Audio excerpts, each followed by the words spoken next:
I am very type A and I like to have like lists of things that get checked off, and so work kind of like fulfills that for me. But then I want to be the stay-at-home mom who does crafts with the kids and makes cookies and everything, and so I kind of found a happy medium where I could do both. Jess Carpenter gets things done. When my kids were babies and toddlers, I wasn't juggling nearly as many things as Jess does. I do remember spending a lot of time picking Cheerios up off the kitchen floor, though.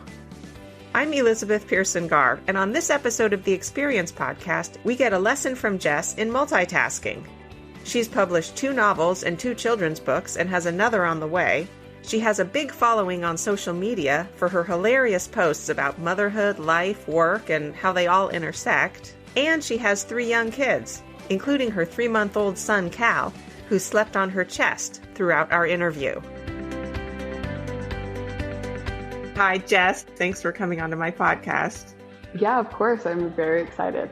So I just want to tell our listeners that you're sitting there with a beautiful baby right there in your arms. It's kind of indicative of probably your life right now. I'm so impressed at all that you can juggle. You've got 3 little kids and one who's just a few months old, right? Yep, he just turned 3 months old. Wow. How do you do all of this? Because you're an author and you do a lot on social media and you take care of all these kids. How do you juggle all this? Right. You know what? It has been from the beginning. I had my oldest when I was still in grad school. So I really don't know any different because literally like 3 or 5 days after she was born, my husband drove us up to the university and I took 2 of my finals. And so it has just, from the beginning, I have always just had either school or work or something else going on in addition to having kids. That's just your life, multitasking. Yeah, it's just a constant multitasking and just chaos, really. Once you experience it, you just kind of get used to it, I think. So was it always your dream to be a writer? Were you a little kid who would make up little stories and all of that? Or was this something that came later in life? It's funny. I went to school for psychology and health. So it was like not on my radar at all, when I was growing up.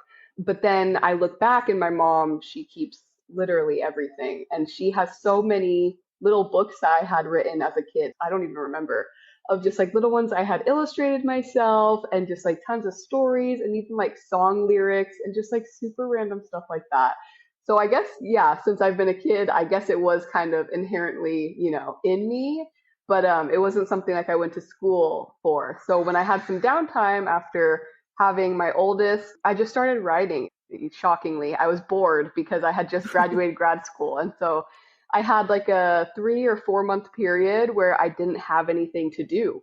And with me just always, on the move and having so much to do, I just got bored. And so I started writing. And then I actually work nearly full time writing in marketing. So before I got that job, I started writing novels, and it was just something kind of to fill my time. Yeah. So your novels, I'm wondering how those came to be. I'm always curious about people who write a full novel because I can picture writing a short story because that seems like kind of an enclosed thing. Did you have the full scope of it in your mind before you set out, or did you just start writing and then the characters kind of told you what to do and took you along that journey? Yeah, so writers have a million different approaches. I am not a huge planner. I just go. But they kind of say like, sit down, write your first book, and then like never let it see the light of day. So I did do that. I wrote an entire book and I have not published it. And I still think it's great. But I haven't let it see the light of day. I'm not sure if it ever will.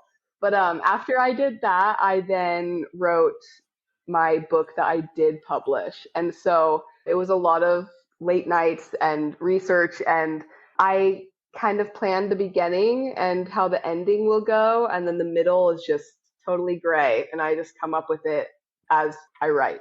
And did you have an editor or friends or your husband or people give you feedback along the way? And did you kind of change it as you went? Yeah, so I belonged to a really heavy duty, editing and writing group. And so each week we would submit a chapter and it would just get torn apart. completely. So people would be like, no, this is wrong. You can't do this. It's funny that readers, I feel like, are so much more like into the book than the author sometimes, where they're like, this happened 2 chapters ago and now this doesn't make sense. And I'm like, how do you even remember that? Like, I'm the one who wrote it and I Yeah. don't remember, The readers you are really know? tracking with it. They take They it very are. personally. Yeah. Yes, I always say that about like Harry Potter's. Like everybody comes up with all these theories for Harry Potter, and I'm like, there is no way that she had that much going on when she wrote the book, right? I'm like, these readers, they just come up with stuff, and she's like, oh yeah, see, that happened, and you just take ownership Yeah. of it. Yeah, no, they would tear apart every single chapter, and then you would go back and edit it, and sometimes it would go through, a couple rounds, and it would completely change the story. So you definitely have to toughen yourself up a little bit when you go to do something like that. But Yeah. How it did that feel? obviously it makes for a better book. Because did you feel like, wait, but this was my creative process and this is kind of what I wanted her to do or her to say. And now you're all tearing it apart with these, different opinions. Like Yeah, maybe that's just your opinion. right. I would say with my first, because I did my first book through this group as well, the one that I didn't publish. And I took it a lot harder, I think, on that book. It was like very personal. I'm like, no, like this is exactly how I want it. And then my second book, I kind of was able to take a step back and choose like what I wanted to go with and what I wanted to listen to. Or if I'm like, no, like this is what I want and this is what I'm going to keep. And that's just how it's going to be. So, you do have like a choice, obviously, whether or not you want to listen to it. But I do think writing that first book and not letting it see the light of day and getting like so frustrated over it, that probably helped me be a little bit more relaxed with the second one. So about how long did it take you to write each book? These are the novels we're talking about. Yeah, so the ones that are published, the first one that was published probably took, I think from beginning to end with all the editing and everything, it was about a year. And then the second one was more like 6 months. Wow. That's actually not very So long. you do get faster. It wasn't too bad. Yeah. Now I have a third one that is in that series, but between my third kid and then work being crazy and pregnancy, that one has not gotten finished. So we'll see when that one gets finished. So what was the process of publishing them then? How did you do that and get them on Amazon and, how do you sell them and all of that? Yeah.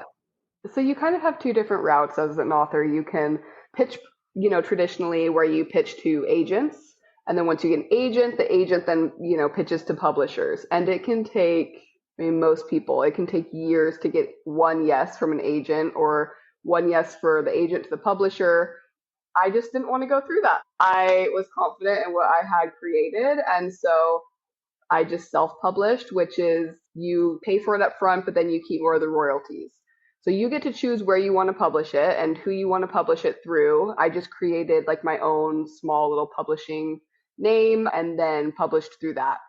So yeah, they're on Amazon. I knew because I have a small social media following, I knew that I was going to be able to advertise it. And I work in advertising and marketing. So for me, it wasn't a huge deal. But yeah, so I did the self-publishing route just because of those things. And so then you started just marketing it through your social media channels, and that's how people heard about it? Yep. Yeah, so I did that. I would just publish, on my social media channels, and then I would also do traditional like Facebook ads and things like that as well. I'm actually like not super good at marketing my books just because I get so busy with everything else that I'm kind of like, But I reached out to like a bunch of readers before it was published. There's like a whole Bookstagram or like book talk for TikTok, and I got people to read it and review it, and then they would post on their channels as well. So Wow. that kind of helped spread the Yeah. word. Let's go back to how you came up with the ideas for each, or how you kind of continue to come up with the ideas. Are you just walking your baby or, making dinner or something and ideas will just come to you? Or do you have to kind of sit down and deliberately create time and make yourself think through the plot lines? It really depends, I feel like, on the book. Like the first book I wrote, I had my oldest baby. I was just sitting, and it was a paranormal romance book. So it was heavy on like magic and the in between world of like death and afterlife and things like that. And so that one was pretty easy idea wise, but then, you put it through an editing thing and people are like, well, you have to have rules for your magic. And you're like, why? Like I made it. Why do I need these rules? Like just like things like that. And so I found out quickly that where I shined was more on like the humor and romance part than I did on like the paranormal part. And so basically what I did was I took those two characters from that first book and just rewrote them as a contemporary romance. So they're in college, they're getting to know each other, and I read a ton of contemporary romance, and so it's kind of like the genre I was most familiar with.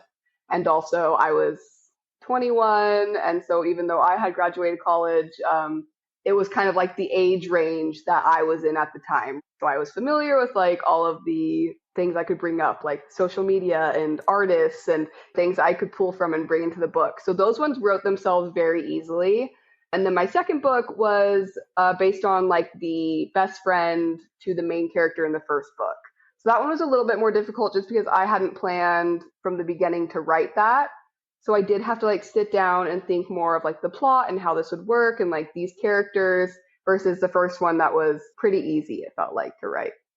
It must be so fun to just create these characters out of nothing, out of whole cloth. Yeah. The name, what Yeah, it they is. look like, what their personalities in relationship to whom, you get to create all of it. You're creating an entire world. Yeah. It's really fun. I've really enjoyed it. And, when you have the time to write them, it is a very exciting, fun process that I'm excited to get back into, once he grows up a little bit, my youngest. So yeah, how do you do it? How do you schedule your days to find the time to write and then to do your social media Yeah. projects? So, I do have a nearly full-time job where I work in SEO marketing. And so I don't have like set hours, but I do have work that needs to get done every single day. So my oldest is in kindergarten, so she goes to school every day. And then my second one is in preschool, so he goes twice a week. So I get a lot of work done on those 2 days when I am just home alone with my youngest. When they're all home, it's a little bit of a different story, but balancing it for me, you can't set a schedule. There's absolutely no schedule that can be set for me. Because sometimes it's like, hi, I wake up and there's a work emergency and I have to hop on. And sometimes it's, the kids are sick with the stomach flu, like what happened 2 weeks ago. And I was like, you've got to be kidding me. So there's no scheduling it for sure. And so I just give myself a lot of grace. Sometimes the house is absolutely a mess. Sometimes the kids have to watch a little bit more TV than normal, or they have to entertain themselves a little bit more. Or sometimes I'm working like late at night between the hours of like 9 and midnight because that's when I can get the most stuff Wow, done. it's impressive you can even stay awake when you have a baby. You can stay up till midnight. Yeah, me and my husband are like late nighters. We sit and, binge watch our Netflix shows then. So I just like work while we're watching Netflix. But Well, yeah, you definitely have to give yourself grace anytime, and especially when you have a baby, and especially when you're juggling a lot of different things. yes, Also, must yeah, be a absolutely. nice reason to self publish because then you can set your own deadlines. If you had somebody coming and saying, Exactly. in 2 months, I need this, and another 2 months, I need that, that's just a lot of pressure when, like you said, these other things are going to keep Yeah, coming up. exactly. Yeah, it's not doable. I don't have a nanny and my kids don't go to daycare. So, I am a stay-at-home mom, but I also work and I have these hobbies that, I like to fulfill. And so there's just some stuff that, yeah, gets put on the back burner. Like the third book that I am writing in the series, just not going to happen until I can get my head on a little bit more straight and it's not so, chaotic. And so things just take turns being priority is what I say. So, can we talk some about your children's books too? I know Yeah. you've written two. Each one has Yep. your oldest children's name in them. So, I think they're Yes. written for them or about them, or can you talk about that? Yes, they are. So my first one is Lily Becomes a Weed. We named her Lily after the flower, and she's just always trying to be so old. She's just loves makeup and she's so mature. And so I just had the idea of writing about a little girl who tries to grow up too fast, and it worked out because weeds Yeah. grow super fast compared to flowers and other plants. So yeah, that book is definitely all about her, but it is super applicable to, other kids who are 5, 6, 7. because they always want to be so old. So those books were really easy for me to write because they're just so much about my kids' personalities. And my second one is Easton Shoots for the Moon. He loves basketball and soccer and other sports. And so it's all a basketball book about him trying to make like the coolest baskets all around the world. And he goes back in time and shoots from a dinosaur. And so he thinks it's great. It's a rhyming book. And he just is always, Mom, read my book. I want to read my book. Aw. So yeah, I just wanted to create them, so that they each had a book. I thought it was cool since I'm an author. I was like, I would love to have a book about me, right? So yeah, I'm writing his, and my illustrator is doing his right now as well. So Oh, that's so great. I remember when my kids were little, you just read so many books. It yeah, was the same books over and over. I had many of the books memorized. I still have them memorized, and yeah, my kids are, you know, early teens. yeah, for But I sure. had in my mind, like, oh, I could write children's books, but I never actually did it. So I think it's just Right. cool that you sat down and did it.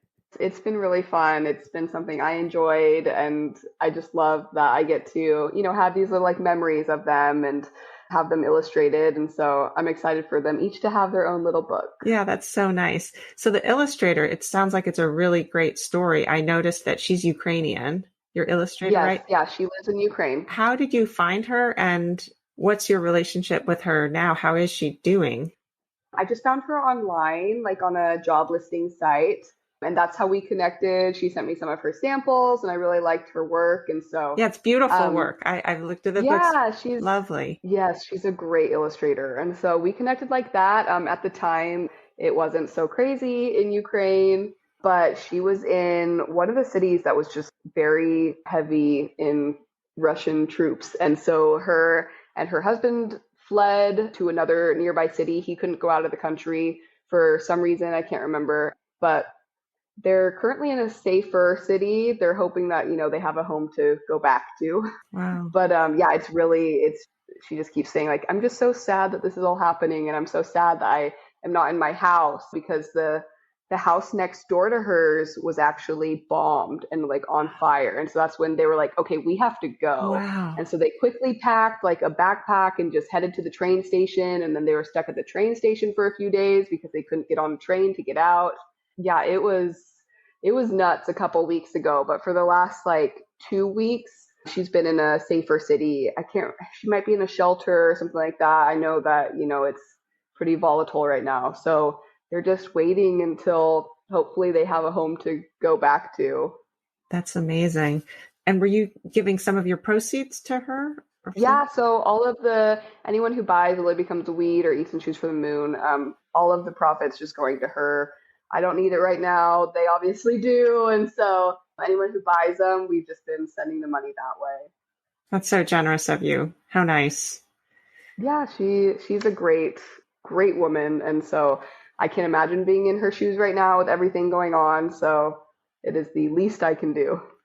It really is amazing, when you see images of people there and just the simple thing like, Yeah, I hope I can go home. That's just, right. it's so tragic and touching. Oh Like, yeah, it's horrible. are you going to continue to work with her, like on Cal's book? And Yeah, so she's like, I just want work. Like I want to kind of keep my mind off things and get money and everything.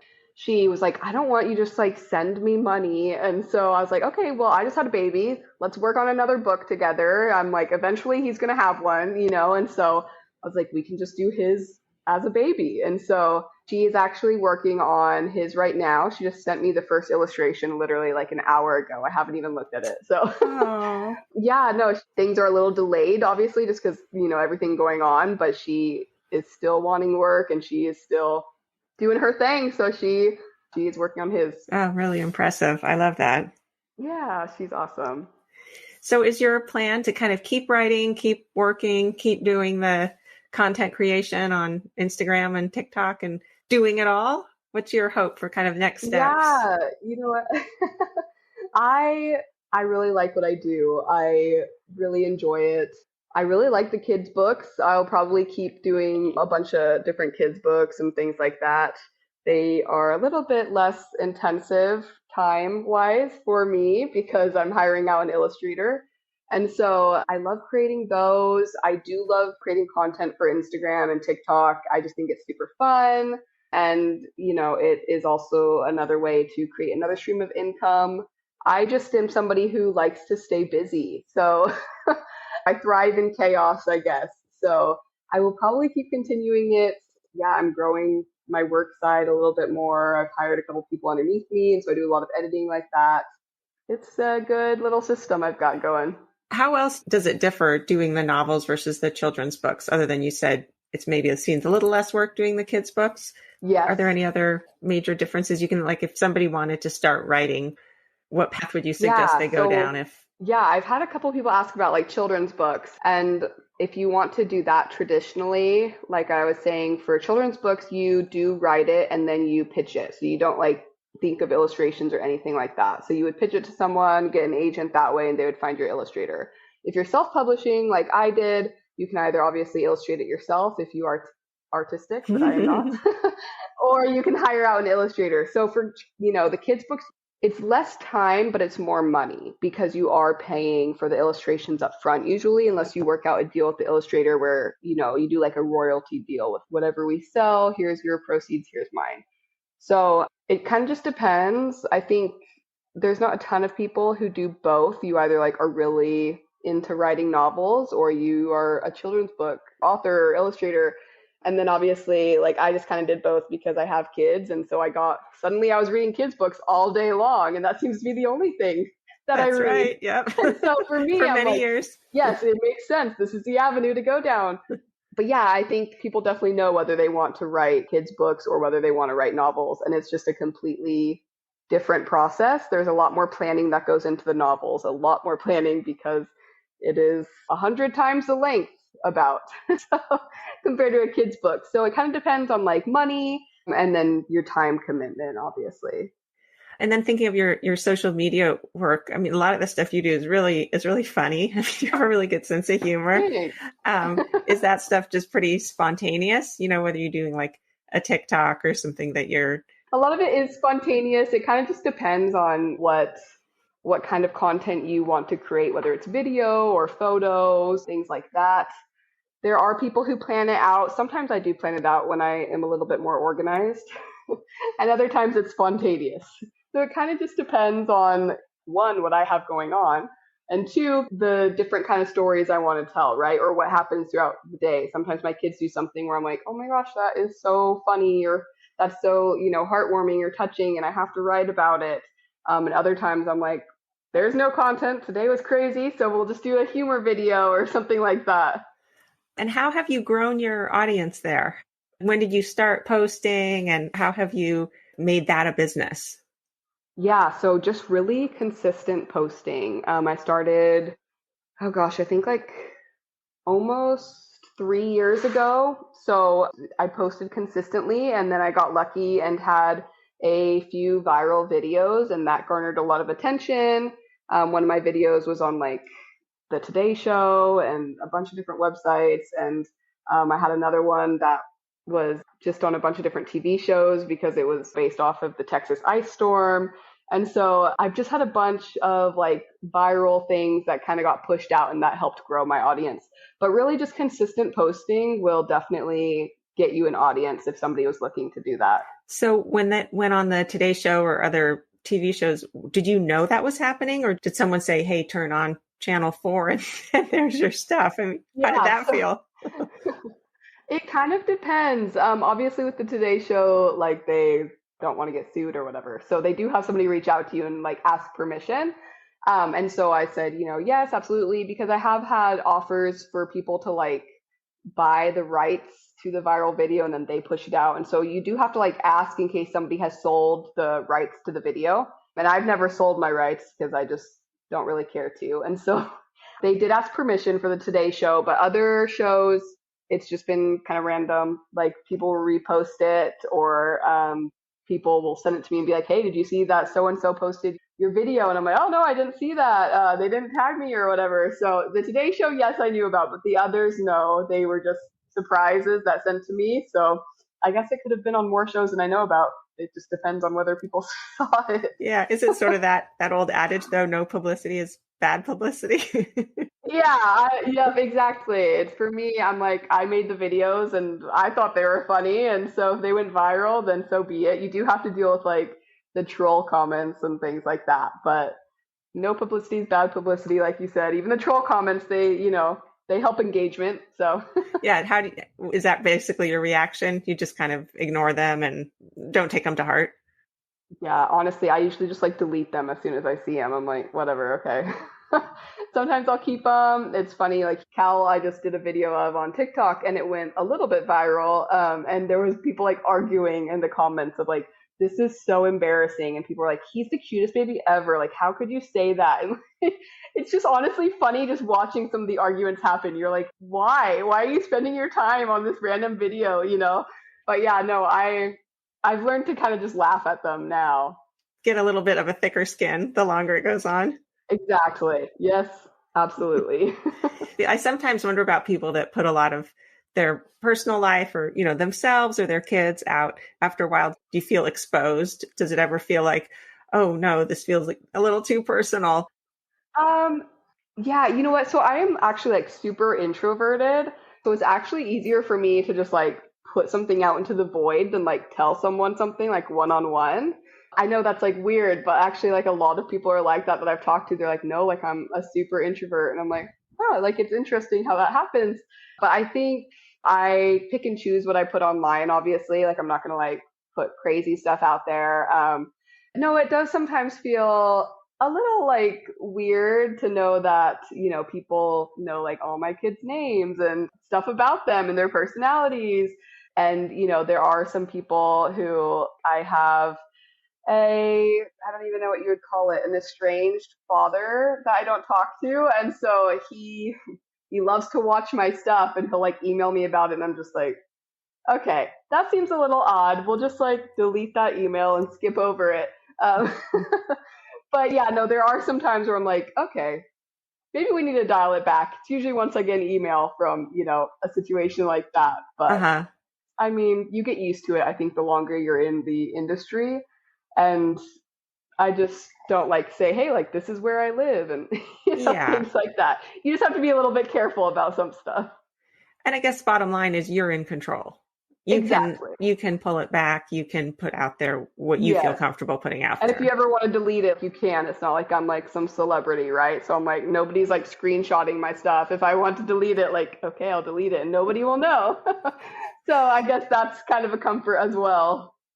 You mentioned it is another income stream. So you make that by you have some sponsors or the number of people who are watching. How do you make money through that? Yeah, so it kind of depends. Usually through ads. So like people will send you their product and then you create an ad for them and then put that on your page. So it's almost like they're like renting space on your feed, I guess. And then TikTok and Instagram have creator funds. And so Instagram pays me every month based on like the number of views that my reels get. And same with TikTok. So it's not like a huge income stream from the creator funds. It could be, I guess, like on the ad side if you want to do a lot of ads. From the creator fund, you can earn up to $800 a month on Instagram doing it. Mine is more like probably like average 200. So it's just like a little like, okay, here's, $200 a month, whatever. But it's enough for me where I'm like, okay, I'm posting anyway. So, Yeah. Doesn't so to hurt. get the Yeah. money, it's like, okay, sure. I wanted to go back to when you said you're more of an introvert. You wrote an article about being an introvert mom with extroverted Yeah. kids. Yes.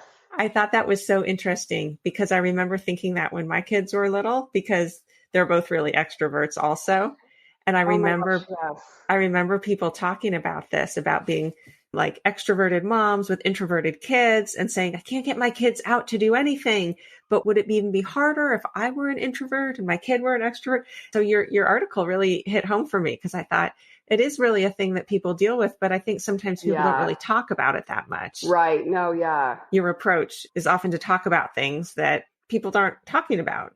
Right. Yeah. Sometimes you just can't find like what you want online. I know like some topics that, maybe I wouldn't rather talk about, but I'm like, I'll Google search and I'm like, there's like nothing out here for me to like read myself. And so I'll write something about it. And it is interesting to see people share it and be like, hey, like this really hit home with me. And I'm like, oh, like that's super cool to me that people can like identify with things that I put out there that seem so personal but really aren't. Like there's tons of people who are going through the exact same thing. So that's been like a really cool, I guess, side effect to social media and the articles I write, is just seeing people that can identify with it.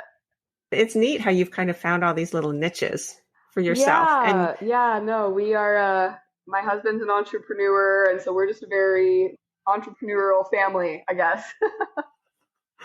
and so you are going to keep writing and keep your job? So my job is freelance, so I can kind of choose like how much I want. So I am going to keep that. I love that. And I just really wanted something outside of just like being home with the kids, I guess. I didn't find like a whole ton of fulfillment in my first couple of years as a mom. I definitely have like more fulfillment now with it. But at the beginning, like I just wanted something else outside of being a mom. And so that's why I went out and I found work and stuff like that. And now it's just gotten, it's nice sometimes to have like an adult conversation, right? And like read something other than like, hey, here's what the new Disney movie is out, or, you know, something like that. So watch it again and again and again. Exactly. Yeah. Sometimes it's nice just to like even an email conversation back and forth with an adult. And I guess it's like a to-do list. Like you can check things off for work. Whereas with kids, it's more like not. You watch them grow slowly over the years. And so I am very type A, and I like to have like lists of things that get checked off. And so work kind of like fulfills that for me. But then I still, you know, I want to be the stay-at-home mom who does crafts with the kids and makes cookies and everything. And so I kind of found a happy medium where I could do both. And you're clearly a very creative person too. So you had to work that whole part into the work and family equation. Yeah, exactly. I wanted a little something fun to do for myself as well. So that's kind of been my little escape, I guess, is, you know, doing these creative things. Well, it's really cool that you've made it work, because I think a lot of people, like I mentioned about, you know, I dreamed up all these children's books when my kids were little, and, you know, it just seemed like, oh, well, how would I ever get it published or something? You know, I like that you just, you actually made it happen. Yeah, that's really I'm definitely a doer. I just get stuff done. So, it's not always the best work, probably, because I just send things out into the void. But I do like to get stuff done, check it off my list. And so that's kind of been my thing. Well, we'll look forward to hearing what Cal's story will be. Yes. Yeah. It's all about him becoming a superhero at night. So Super Cal, huh? A Super Cal. Yeah. Fighting no sleep. The no sleep villain. So is that how he is? Is he? He's actually a really good sleeper. So, but at the time I was like, well, we got to come up with an idea for babies. And so a lot of babies don't sleep at night, but I'm sure now that I said he's a great sleeper, he probably won't sleep at all tonight. He'll go through a phase now. Yes. He'll be wide awake where I'm like, okay, I shouldn't have said he was a good sleeper. Knock on wood, knock on wood. Yeah, exactly. Well, thank you so much for taking the time to do this. I know you've got a million and a half things, so. I know, we actually have somebody over doing a play date, and they've been begging me to go to the park. So right after this, I'm heading to the park. Not surprised at all. Well, thank you, and we look forward to reading whatever comes next. Yeah, of course. Thank you for having me, and perfect timing, I guess, right? Now that he's getting fussy. Have a great day. Thank you, Jess. You too. See ya. Bye. Bye. I think this was the first time I've ever had a baby sleep through an interview. Almost an entire interview. It was pretty sweet. I'm so impressed with Jess and her drive to create. Here are some of my takeaways from our conversation. Number 1. In any aspect of work or life, it helps to develop a bit of a thick skin. But you don't always have to accept other people's bits of constructive criticism. Trust your own gut instincts too. 2. You have options. If you don't want to use a traditional route to, for example, publish a book, think about taking matters into your own hands. There are pluses and minuses to both approaches. 3. For some people, at some phases of life, a set schedule is an impossibility. A work emergency, a kid with the stomach flu, any one thing can suddenly become your number one priority. Expect to be flexible. 4. Many of the things that seem the most personal to us are actually universal. When you share them, they resonate with others and you realize you're not alone. And finally, number 5. Give yourself grace. Not everything is going to get done as well as you might want. And that's okay. I'd really like to thank Jess Carpenter for making the time to talk with me about all of her interesting and creative projects. As she mentioned, Right now, she's giving all of the proceeds from her children's books to the book's illustrator, Katerina Menserliska, who's Ukrainian. You can find out how to buy the books by going to the show notes for this episode on our website, theexperiencepodcast.net. You can also find all of our past episodes there, find out how to follow us on social media, and sign up for our newsletter. I'd really appreciate it if you'd subscribe to this podcast and tell a few friends about it. I'm Elizabeth Pearson Garb. Thank you for joining The Experience.